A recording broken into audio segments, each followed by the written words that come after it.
गुण विधि ज्ञानी,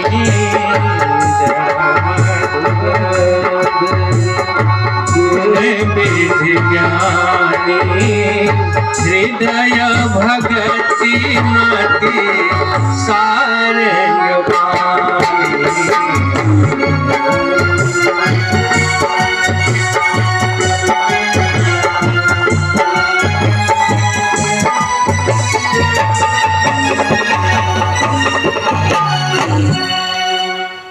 कहें अवधपुरी में एक ऐसे राजा हैं जो कि अभी तक के राजाओं में बहुत बड़े बड़े राजा हुए, रघु आए, पृथु आए, इनके नाम पर रघुवंश पड़ा, रघुकुल पड़ा, लेकिन वो भी राजा रघु भी इनके समान नहीं है। कहीं बहुत ही धर्मात्मा है, कहीं अवधपुरी रघुकुल मनत नाओ, कहीं वेदों में वर्णित है उसका नाम दशरथ है। कहीं धर्म धुरंधर गुण विधि ज्ञानी, कहीं धर्म में धुरंधर है। धर्म तो सब करते हैं, लेकिन जो केवल धर्म के लिए जीता ही हो, उसका जीवन ही धर्म हो, उसे कहते हैं धर्म धुरंधर। धर्म के लिए जो केवल उसका जीना धर्म से ही हो, वही धर्म धुरंधर होता है। धर्म करने तो कुछ करते हैं, कहें हमेशा वह धर्म के बारे में ही सोचता है, और ऐसा कोई सद्गुण नहीं है जिसका ज्ञान उसके अंदर न हो। धर्म धुरंधर गुण विधि ज्ञानी, कहें हृदय में तो भक्ति ऐसी भरी है जैसे सारंग पक्षी स्वाति के बूंदों के लिए तरसता है। हृदय भगति मति सारंग पानी, कहे भक्ति ऐसी है कि जैसे सावन के महीने में स्वाति नक्षत्र आता है, और उस स्वाति में जो बारिश होती है, एक पंछी होता है सारंग। कितना लोग जानते हैं सारंग को?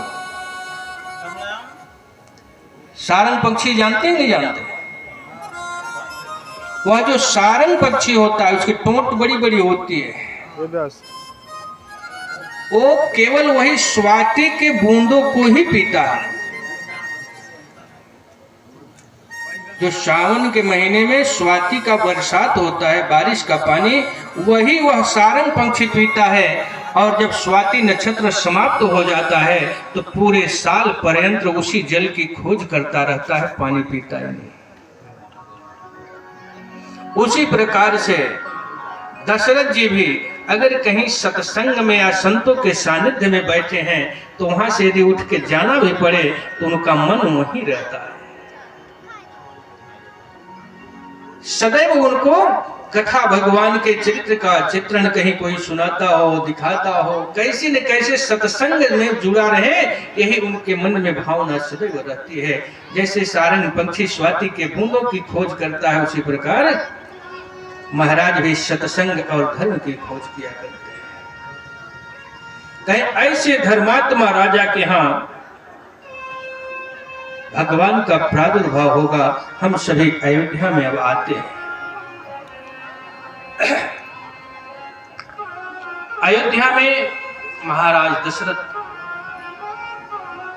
देवासुर संग्राम से वापस आते हैं अपने राज्य सभा में, और काफी सालों तक देवों और असुरों का युद्ध चला था, जिस कारण वो लंबे समय के लंबे वक्त के बाद आए थे। और जैसे ही दर्पण मंगा करके शीशा में अपने आप को देखते हैं, उन्हें आभास होता है कि हमें पता ही नहीं चला मेरा चौथापन आ गया। पहले क्या था कि जब बुढ़ापा आने से पहले कान के पास कुछ बाल पहले सफेद होना प्रारंभ होते थे। आजकल तो हम देखते हैं 5-5, 6-6 साल के बच्चों के बाल एकदम सफेद हो जाते हैं। हार्मोन्स की कमी है, लेकिन पहले ऐसा नहीं था। आज भी हमारे यहाँ एक मुशहर होते हैं ना, जो पत्तल बनाते हैं, 95 वर्ष का है, लेकिन उस बेचारे के एक भी बाल आपको पका नहीं मिलेगा ना, तो एक दांत टूटा मिलेगा।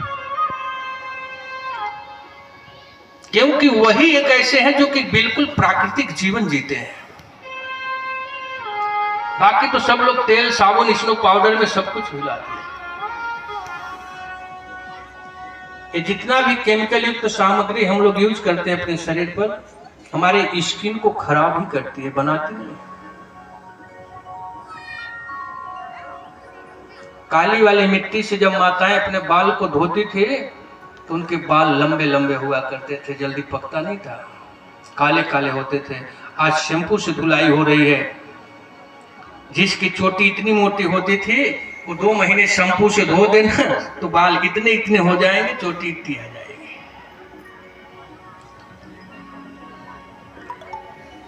जो प्राकृतिक नेचुरल जो जीवन है, जो आनंद उसमें है, वो आज के लाइफ स्टाइल में नहीं है। आज की लाइफ स्टाइल में आप जाओगे तो पैसे की भी बर्बादी करोगे और आपके अपने जीवन के साथ भी खिलवाड़ करोगे। एक अतिबला का पौधा आता है, जानते हैं? अतिबला